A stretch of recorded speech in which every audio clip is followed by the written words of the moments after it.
we are going to be making some huge changes. Apparently, Canada is going to be doing something that no other prime minister in the past took an initiative of, even though, and here's the craziest part, even though they had the option to.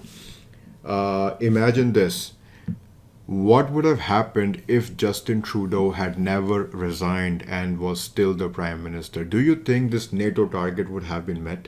I think this huge change was required. And to be very honest with you, and frankly, I don't really think Mark Carney is all that liberal. I think the Liberal Party itself was taken far too left under Trudeau's regime. And under Mark Carney, I think we are coming more towards center left. In my opinion, I can be wrong on this, but that's my opinion. And this NATO new announcement about meeting the 2% target, it's really very unexpected and nobody was expecting. And I believe we were still going under the same previous narrative that this NATO target would not have been met until what was it, 2030 or 2032? What are some of your thoughts, Sunny? Yeah, likewise, the NATO target was, I don't think so, this was in a discussion since last year. The previous government was looking somewhere close to 2032, and the current administration is looking to change that drastically.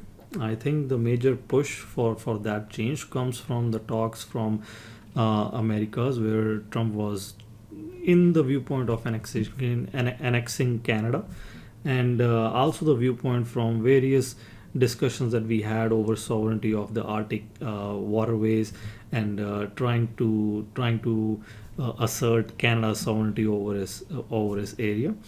And I think this might have been something that either government, whatever comes in place, would have been targeting naturally towards making sure that Canada is self-sustained and is also having the equipment, whether it being military equipment or infrastructure or the military personals on spot. So I think that is a good part to move forward with Canada. 1.4%. 1.4%, or actually, you know what, not exactly 1.4, a little bit less than 1.4, close to 1.38, 1.37 is what Canada was spending, the percentage of the GDP on the defense. And now all of a sudden it's going to meet its 2% target. You know, the most curious thing, all of a sudden, where is the money coming from?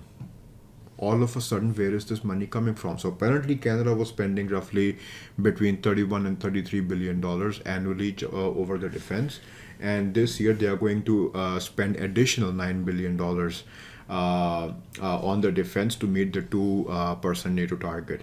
Now, here's a question. How much exactly did Justin Trudeau spend on the CERB and CEBA payments during the COVID? Now, I understand that was necessary. People were undergoing a massive change, and people were really unaware during that chaos what's really going to happen with the economy. And I do understand if a government wants to come out and make a decision that they want to spend some money on the CERB payments for people and for the small businesses. But then they also came out with the announcement that they are going to spend more money for the child daycare subsidy, where they are going to have parents only pay $10 a day for the daycare. Now, if they have money for those kind of programs, if they have money for all the environmental steps that they are taking to protect the environment, they're spending more money to stop the building of pipelines. For example, the Keystone XL pipeline, why it was abandoned in 2021. After the permit was denied by Biden's government, there was no pushback by Justin Trudeau. And apparently, Mark Carney is coming out with just spending $9 billion more, we can meet the NATO target. And the more curious thing is, this announcement is just coming a week before Mark Carney is due to meet other leaders of the world next week in the G7 summit. By the way, stay tuned. We are going to be covering a podcast on that as well. Another thing on top of that, Sunny, to keep in mind is that Mark Carney somewhat is also under the pressure that there is a meeting going to be later this month, in the month of June, in The Hague in Netherlands, where the NATO Secretary General Mark Rutte is going to be holding a summit where he wants to propose new changes and wants to conduct voting on the proposed changes, where they want to increase the new spending targets on defense, which would be 5% from the 2% original target. I think this is far overdue. I think this should have been done, actually should have been done under Trudeau's government. Why they never did it, besides the fact that they were pressed millions and hundreds of times by the opposition, why they could not defend and never able to provide a solid answer. What would happen? Right now we see all those steps being taken by US against their enemies. Could be Russia, could be China, could be some other countries as well. Now, what if those countries were to come against or launch any cyber attacks? Because remember, the World War III is not going to be a World War IV, it's not going to be an actual war, it's going to be a cyber or space war. And what if they do decide to come against Canada because of some of Canada's policies or some of the political steps that Canada does take? How will Canada defend its sovereignty? I mean, just look at the fact about the trade. 80% of all the exports from Canada is going to US. Canada is heavily dependent on US. When you're talking about defense, it is Mark Carney's own statement that 75 cents on the dollar that they spend on defense is going to the US so that they can help us. They can help Canada out in time of need. Justin Trudeau was solely sitting on the premise that US would be there to help him until US stopped.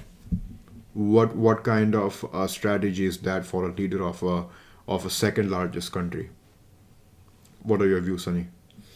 Yeah, simply Canada has to take its own stand.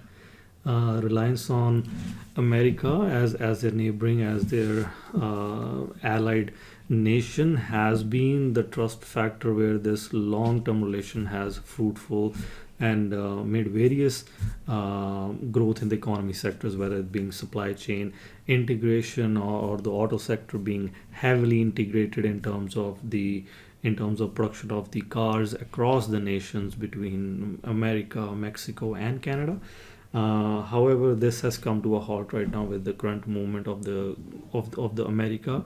And with that being said, Canada has to look for alternate measures, whether it being a rearms act for Europe to get started with the nation building process in terms of military defense from Europe's side, or it could be another set of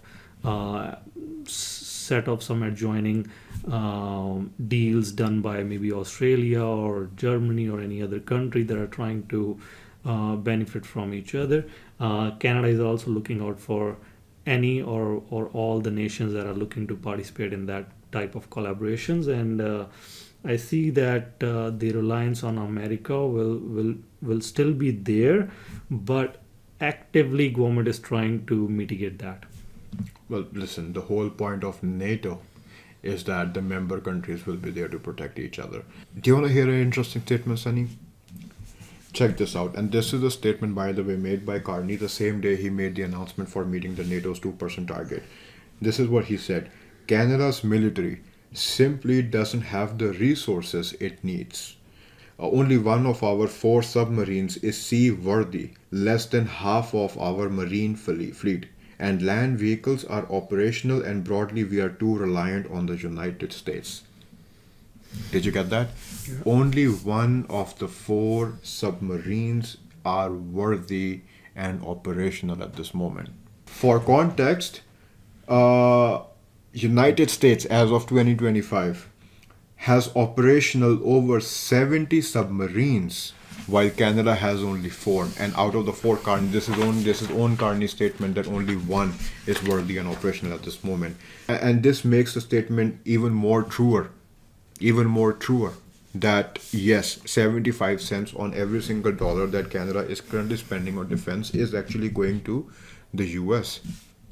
That means US still holds the upper hand.